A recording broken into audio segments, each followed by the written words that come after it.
The Cummer Museum of Art and Gardens is unveiling its new exhibition, Tattoos and Japanese Prints, Friday, October 27th. Holly Kerris, J. Wayne Weaver, Delores Barr Weaver, Chief Curator of the Cummer, joins us here today, and with some intriguing background to the exhibition, as well as a look at the Maia Cruz Palileo days later, down the river exhibit that opened earlier this month. So, good morning. Good to see you. Thank you very much. Yeah. So tell us about the new exhibition, and then we'll talk about the ones that everything else that's going on at the Cummer. Sure. So Tattoos and Japanese Prints is a collection that's drawn from the Museum of Fine Arts in Boston, and it really celebrates 19th century culture in the city of Tokyo through these vibrant woodblock prints that are really commemorating the rich theater culture that was happening at the time, and particularly looking at the tattoos that were prevalent as part of like character identification in the theater. Mm-hmm. So we've got some really beautiful images of tattoos that, for tattoo aficionados, they're still the tattoos that people are getting today, and they all started in 19th century Tokyo. Right. Body art is a beautiful thing when it's done right, and especially when you're studying body art, right? So the tattoos were probably looking like some things that people may perhaps want to adopt. Exactly. Yes. And I would be surprised if you saw people walking around with them. It's one of those things that, art can really tie together multiple generations across history. Mm-hmm. And I don't know that a lot of people know that tattoos and body art have such a rich artistic legacy. Right. So why is this exhibit important to the Cummer? We really pride ourselves and kind of challenge ourselves to find ways to take a look at all art, not just art that's being made today, not just historic art, but all art, and find its relevance to conversations that we're having, because we believe that art can be a great connector and a great conversation starter.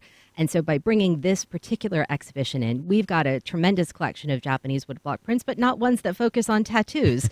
And so this is just, I think, a really fun, dynamic, interesting way to really uncover some of this hidden history that's all around us. It sounds like a lot of fun.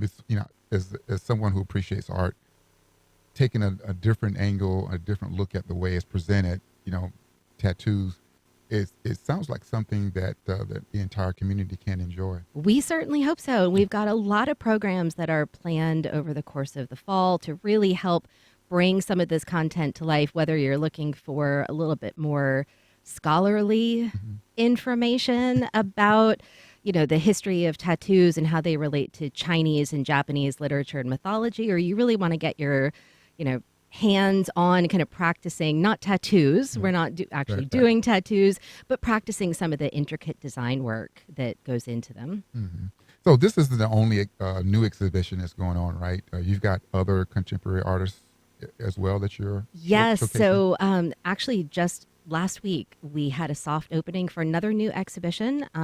Maia Cruz Palileo is a contemporary Filipino-American artist, and the body of work that they've done is called Days Later Downriver, that combines their own family history in the Philippines with some archival information they uncovered at the University of Michigan, and blends it together in these really colorful, large-scale paintings that seek to uncover some of the, the hidden past and colonial past of the Philippines through contemporary painting. Is this a coincidence? Is there a reason behind having two exhibitions featuring Asian art all at once? No, it's good happenstance, actually. Jacksonville, as I'm sure, has a very large Filipino population. And so we'd been looking for something for a long time that would really speak to and celebrate that community. And this was kind of a last minute addition to our schedule. The tattoos had been planned for several years at this point. But it was great that we were able to bring Maia's work here, and also the fact that it's Filipino Heritage Month. Wow. So you also have a program happening this weekend that ties these exhibitions with a local artist. just talk Yes. about that a little bit. Absolutely. Hiromi Monaghan is just an amazing local artist, and she's going to be leading a paper cut workshop, a one-day paper cut workshop on Sunday, where registrants can create their own paper cut using designs and motifs that are inspired from the tattoos exhibition. Wow. It sounds like a lot of creativity going on We in like real time. we like to have fun. So, can you give the particulars about the exhibits, and so that the listeners can know what times and that you're open, and we're going to, how long they have until they can. Sure. So the best place to find information is on our website, cummermuseum.org, or also on any of our social media channels. But Tattoos in Japanese Prints opens to the public this Friday, starting at 11. We are open every day of the week except for Monday. Tuesdays and Fridays, we are open until 9 p.m., so it's a great opportunity to come out after work, enjoy the cafe, get some happy hour beverages. But otherwise, we open at 11 o'clock weekdays and 10 o'clock on Saturdays. Okay. Have you?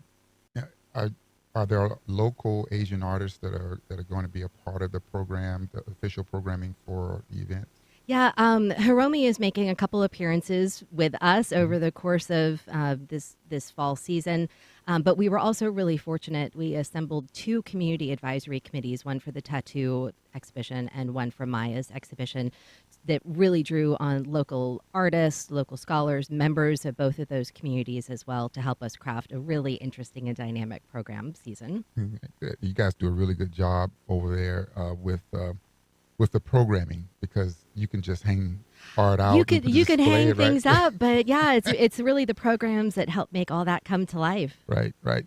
So, and again, how long is the new exhibition going to be up? So tattoos will be open through the middle of January. Maya's will close earlier at the end of December. Okay, very good. So people have time. You got a little bit of time, but don't put it to the back burner. We know life gets in the way. Yeah. What's next after the tattoos? We are over? so excited. We've got an amazing exhibition that'll be opening in February that celebrates women's sporting fashion from the 1860s all the way through the 1960s. I mean, you got to think in the 1860s, women needed, special outfits to get out of the house and go take a walk. So we're really pushing the boundaries with that and looking at how women's fashion coincided with women's changing roles in society. Wow. It feels like you have a lot going on, and we appreciate you taking the time to come out and share with us today.